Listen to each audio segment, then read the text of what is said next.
Every day I receive messages from people that have a very fast and grey sexual life. They are very sexually unsatisfied. This happens because of many cultural factors that influence the way in which we make love. They influence negatively the way in which we make love and in which we connect with pleasure in every field of our lives. So having this approach to sex, to life, to pleasure makes sexual life not marvelous, juicy, ecstatic, nourishing, stellar, glorious, golden as it should be. And therefore, how can I get rid of all these convictions and conditionings and live an ecstatic and juicy and nourishing sexual life? Hi, I am Maya Vassallo di Florio.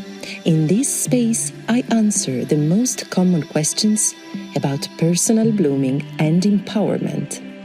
Touching philosophical, spiritual, cultural, and social themes, I support you in making the difference in the world. I'm here to guide you blooming in the marvelous creature you are, one petal at a time. Welcome to this new Aphrodisia episode. Today I will answer the question that Paz, one of my students from the other side of the world, asked me. Where to start, she asked me. Well, thank you for your question, Paz.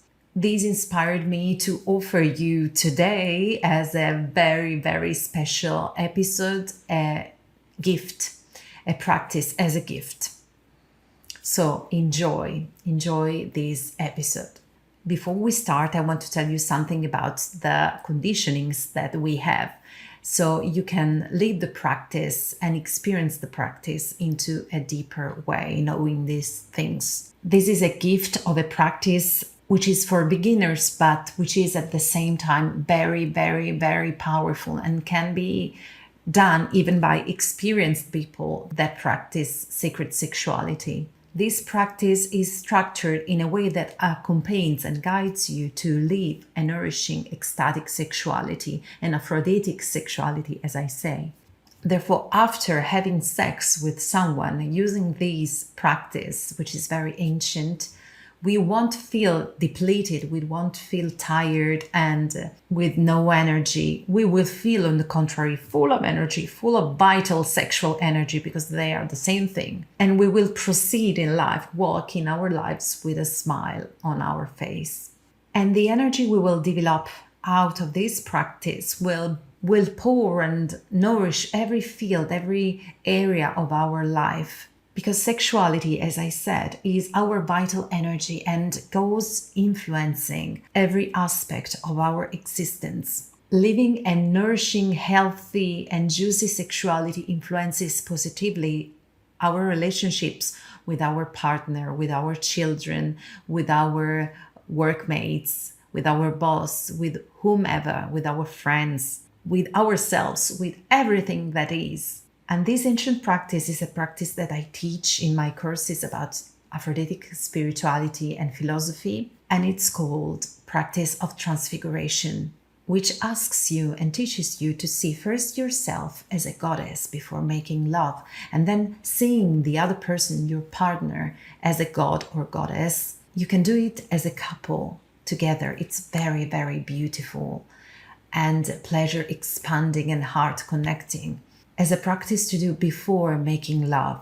It helps us getting rid of all the conditionings we grow up with since we are very young, because we live in a very ambiguous culture. From one side, we live in the pornographic culture that makes sex average and spoils sex of the sacredness that it has. On the other hand, there is the taboo, which is just the other side of the medal of a completely distorted sexuality, the taboo that doesn't see sexuality as something stupid, but as something very important and demonic, something wrong, something dirty. Moreover, we live in the society of performance. So in sex, we worry so much all the time about, oh, will he like this? Will he like that? Am I okay with my physical form? Am I too fat? Am I too thin? Are my boobs okay? Are my hair okay? Oh my goodness, I forgot to shave myself. Will I be good enough? Will he or she like me enough? Moreover, there is a considerable increasing of stress globally on a collective and personal level. We have unhuman rhythms of working days. We drive a lot, often getting stuck into traffic with people with burnouts going on. Children that might be very requiring and demanding sometimes, especially if they are little kids. And the preoccupation of the physical form. I don't know how many times I heard my students and the women, especially women, I must say, that I guide and help in private sessions of sacred sexuality. I don't know how many times I've heard them saying, I don't want to show my body naked. And I must say, even more and more men are saying the same thing. So this thing is contagious and it's starting affecting also men. And this preoccupation, this worry, which is useless, has the only aim of destroying the pleasure in making love, destroying any possibility of real, true, profound, and ravishing connection between two people, two souls, two bodies. That's why I say we live in a pleasure side society which kills pleasure. It's the killing of pleasure through our sense of guilt, because we feel continuously inadequate and we feel continuously unworth to allow ourselves to live in pleasure, both sexually but in every aspect, in every area of our life.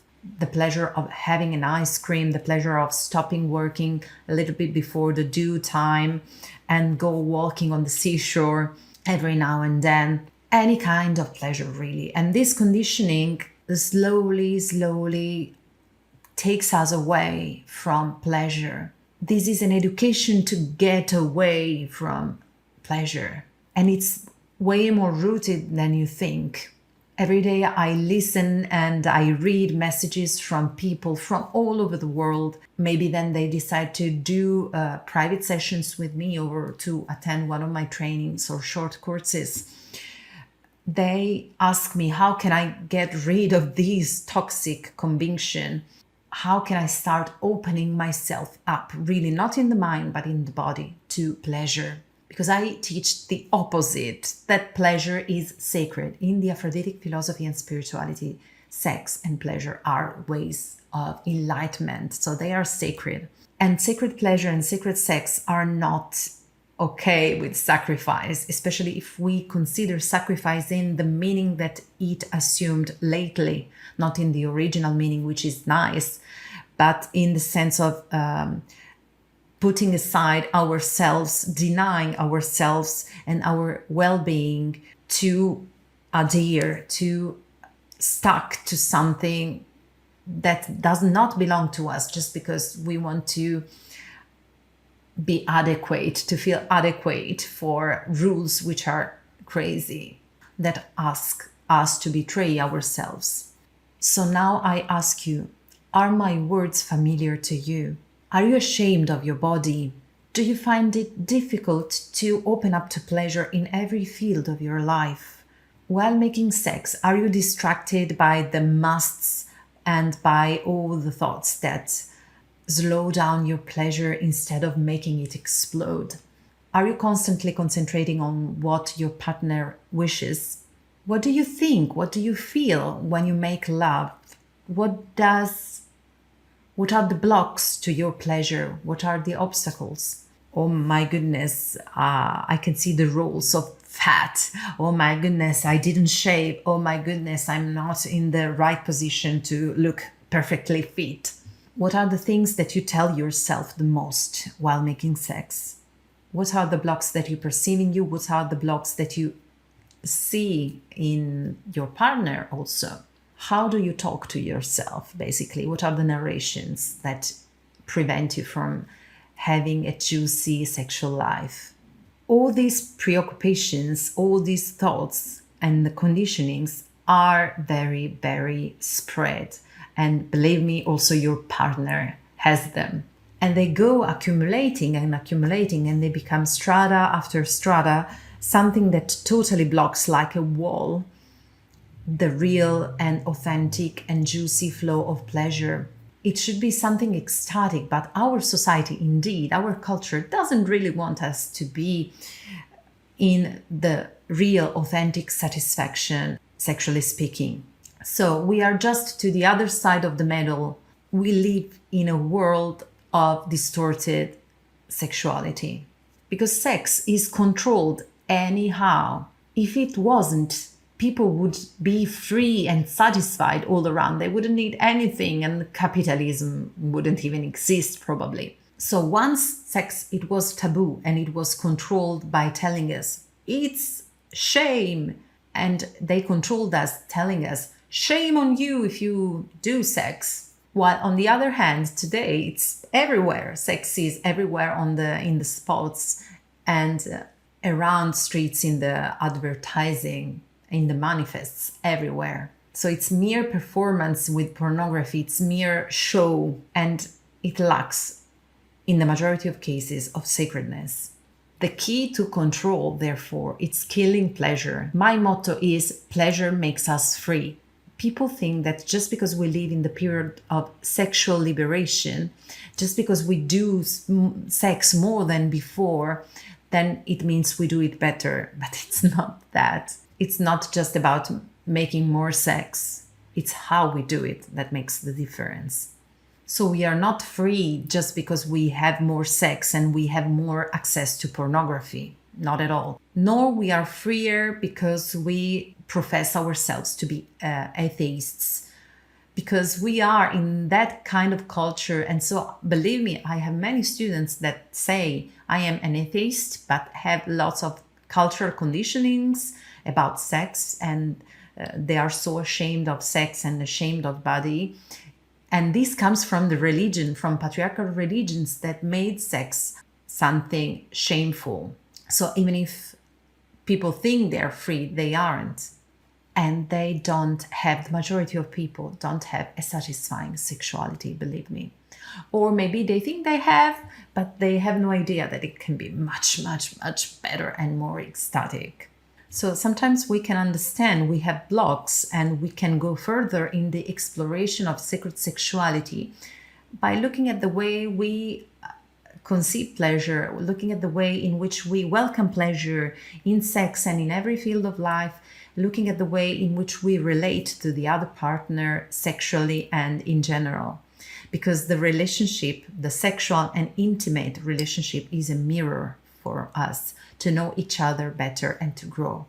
So I always say, tell me how you make love and I will tell you who you are, because the way we make love tells us a lot about the way we live our life and the relationship we have with pleasure. All these cultural conditionings distract me. Distraction comes from a Latin word that means to take me away from something. In this case, takes me away from the juicy, ecstatic experience of a nourishing sex, from making love into a mindful way. Pardon me if I use the word mindful, but it's the most average and known, even if I don't like to use the word mindful. Well, I prefer to use making love into the full Aphroditic presence, which means the full presence into the body, into the senses, into the soul, into the heart. While mindfulness is just something that has been patented and stole from the ancient sacred practice of full presence. But let's say, yeah, we really want to make love in an Aphroditic way in full presence, right?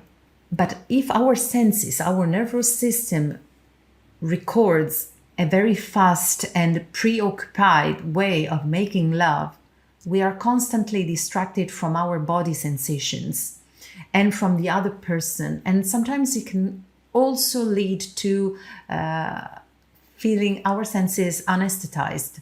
Many people tell me that they don't feel anything after a little while making love, or sometimes they even feel pain.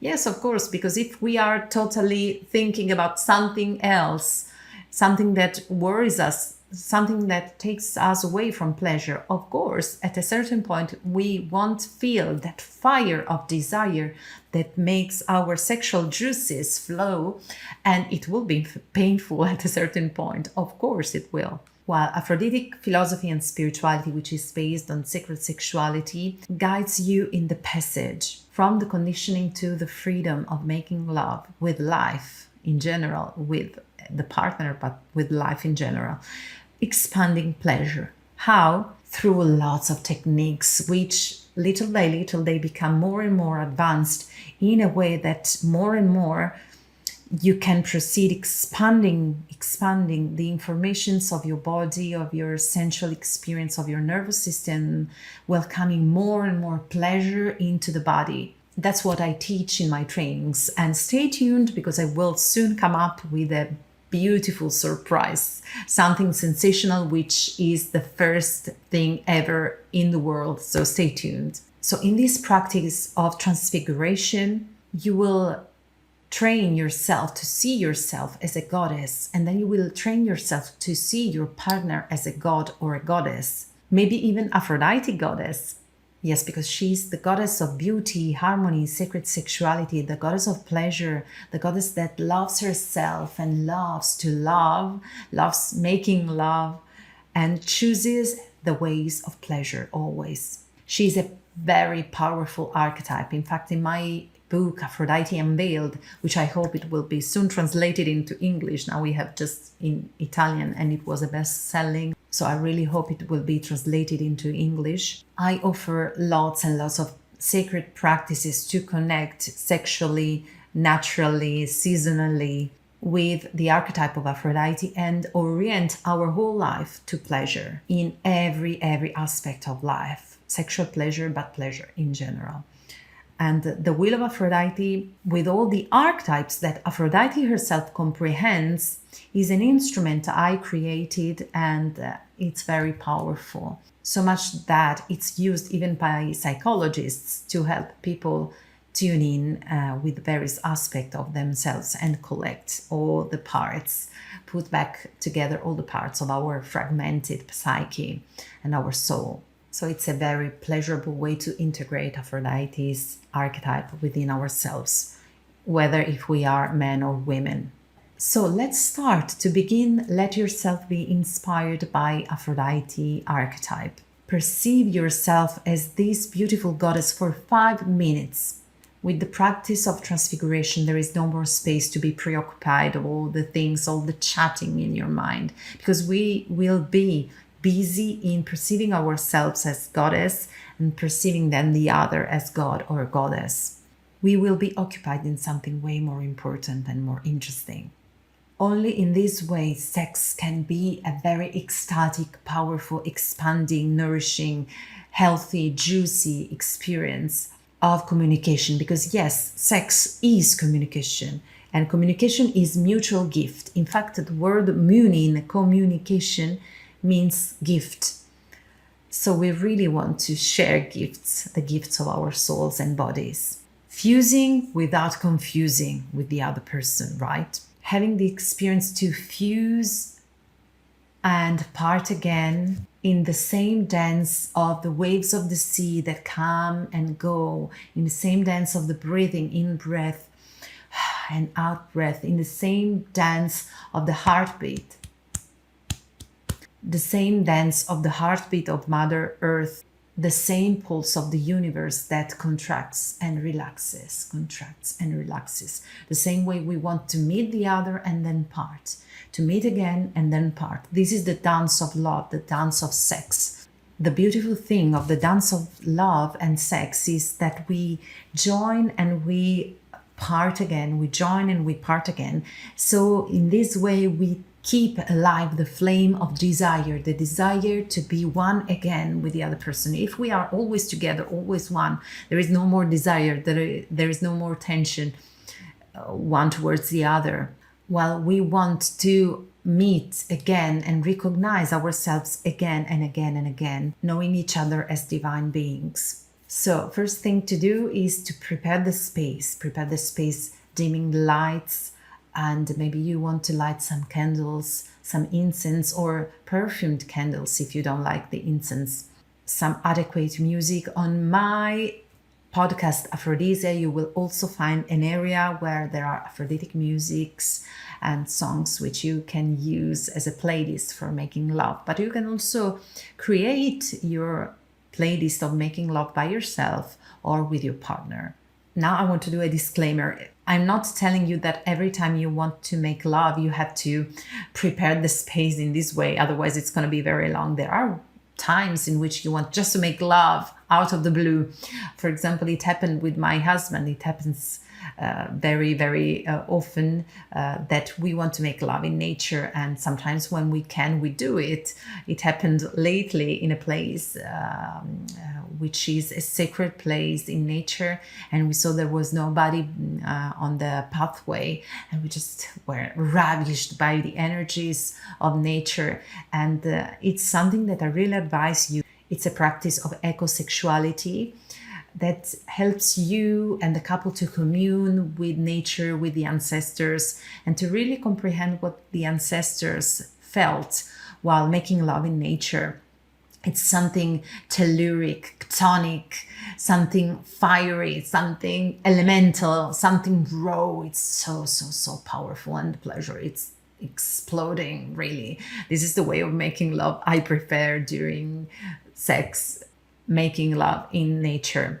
Of course, be careful when you do it that nobody can see you. You don't want to be arrested. Said so, the practice of transfiguration requires us to create a safe space, a safe container, away in a bubble of time and space. So we want to create that environment at home, of course. So we have no rush, and we have all the time and the sacred space to explore each other. We're going to start in a while, but before we start, I want to do a little cuddle to the sponsor of today's episode, which is my course, Aphroditic Mystic Rose, which is a very powerful practice and process, a very short and intense course of 8 days, a course of sacred sexuality in which you will also use the medicine of the rose plant and explore the therapeutic and magical uses of the rose plant as an Aphroditic and aphrodisiac flower to let your sexuality blossom more than ever.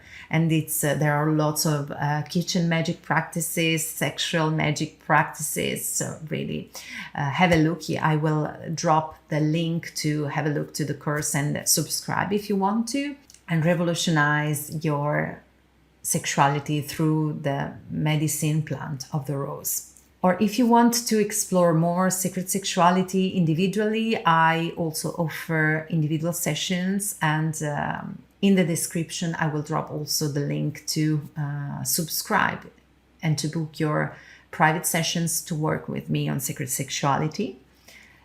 And please don't forget, if you haven't done it yet, to claim your free gift, the Aphroditic Daily Routine, which is a series of practices with which I guide you step by step into building your Aphroditic Daily Routine and start. This is also for you, Paz, and for everyone that wants to start walking the Aphroditic path, to walk the ways of pleasure and the sacred ways of Aphrodite. Coming back to transfiguration, you just need a few minutes to do that. But the first 5 minutes of concentration will ask you to close your eyes in front of the partner, which will be very, very close to you. And the partner will do the same. Each one of you will be eyes closed, concentrating and perceiving as a goddess or a god if you have a male partner. So close your eyes. At the rhythm of the music, you start slowing down the breath, and you separately visualize yourselves as goddess or god. You start slowing down the breath, melting all the tensions from the body. You can also help yourself being more concentrated by placing both your hands on your heart, or the right hand on your heart and the left hand on your womb. And then you just breathe there, visualizing yourself as Aphrodite for 5 minutes. There will be no more space for any comments on your body and any worries. You will just drop slowly through the breath into a state of bliss. Then for the following 5 minutes, you will practice the eye glancing, which is something I love, absolutely. You will look into each other's eyes. We have so much forgotten how to look into each other's eyes. We are so much in a hurry all the time in our life. Well, we want to train ourselves to look at the other person as God or goddess and be seen as goddesses.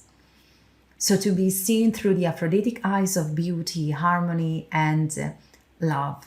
Then after these 5 minutes, in which you will know that the other person is just looking at yourself the same way with the eyes of adoration, you start with the Aphroditic touch, just touching each other palms.